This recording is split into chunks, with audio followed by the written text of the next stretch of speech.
സിനിമയിൽ ഈ ഒരു ഇപ്പോൾ സായ് കുമാർ എന്ന് പറഞ്ഞ നടൻ്റെ ആ കുടുംബം, അദ്ദേഹത്തിൻ്റെ അച്ഛൻ, അങ്ങനെ ആ കുടുംബം ഒരു കലാകുടുംബം പോലെ വന്നിട്ടുണ്ട്. അതുപോലെ എൻ എൻ പിള്ള. ഇപ്പോൾ മലയാള സിനിമയിൽ മോഹൻലാൽ എന്ന് പറഞ്ഞ നടൻ 48 വർഷമായി, ഇപ്പോൾ 50 വർഷമാകുന്നു. അദ്ദേഹത്തിൻ്റെ മകൻ വന്നു, അതിനുശേഷം ഇപ്പോൾ മകൾ വന്നു.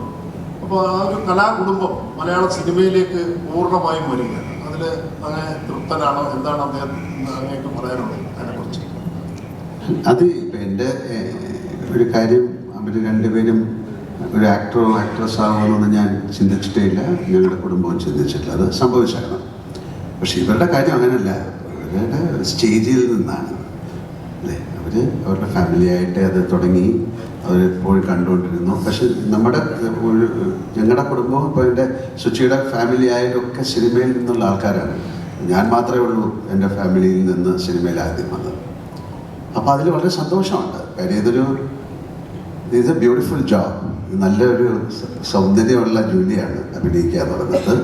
ഏറ്റവും നന്നായിട്ട് ചെയ്യുമ്പോഴാണ് എൻ്റെ സന്തോഷം.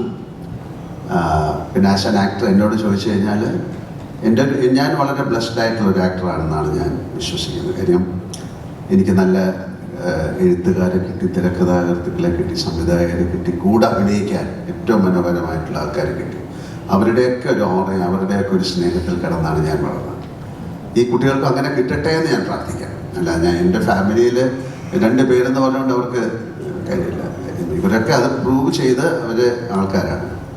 അപ്പോൾ ഈ ഒരു ആക്ടറിന് ഒരു നല്ല വേഷം കിട്ടുക എന്ന് പറയുന്നത് ഭയങ്കര ഭാഗ്യമാണ്, ഏത് ആക്ടറായാലും. അപ്പം ഇവർക്കും അങ്ങനെ നല്ല വേഷങ്ങൾ കിട്ടട്ടെ, നല്ല സംവിധായകരെ കിട്ടിയിട്ട് കൂടെ അഭിനയിക്കാൻ. പക്ഷേ എനിക്കുള്ള സങ്കടം എന്ന് പറഞ്ഞാൽ എൻ്റെ കൂടെ അഭിനയിച്ച പലരും നമ്മുടെ കൂടെ ഇല്ല. ബ്രില്യൻ്റ് ആയിട്ടുള്ള ആക്ടേഴ്സായിരുന്നു. അവരുടെയൊക്കെ ഒരു ബ്ലെസ്സിങ്സും ഇവരുടെ സപ്പോർട്ടും നേരത്തെ സായി പറഞ്ഞ പോലെ ഒരു ഗിവ് ആൻഡ് ടേക്ക് വളരെയധികം ഉണ്ടായിരുന്നൊരു സമയമാണ്. നമ്മൾ വേണു ചേട്ടനായിട്ടോ ഗോപി ചേട്ടനായിട്ടോ അല്ലെങ്കിൽ വാസി സാറുമായിട്ടോ നസീർ സാറോ അങ്ങനെ ഒരുപാട് ആൾക്കാരുമായിട്ട് അഭിനയിക്കാൻ ഭാഗ്യം ചെയ്ത ഒരാളാണ് ഞാൻ. ശിവാജി ഗണേശനായാലോ, അമിതാഭ് ബച്ചനായാലോ, നാഗേശ്വര റാവു സാറോ, രാജ്കുമാർ സാറൊക്കെ ആയിട്ടുള്ള ഒരു ലെജൻഡറി ആക്ടേഴ്സിൻ്റെ ഒരു ബ്ലെസ്സിങ് ഞങ്ങൾക്ക് കിട്ടിയിട്ടുണ്ട്. അതുപോലെ ഇവർക്ക് കിട്ടാൻ സാധ്യത കുറവാണിപ്പോൾ. കാര്യം അവരൊക്കെ പോയി, എന്നാലും അവരെയൊക്കെ സ്മരിച്ചുകൊണ്ട് അവർ മുന്നോട്ട് പോയി കഴിഞ്ഞാൽ they are also blessed. അവർക്ക് അതിനുള്ള ഭാഗ്യം ഉണ്ടാകട്ടെ എന്ന് പ്രാർത്ഥിക്കാം. നല്ല സാർ.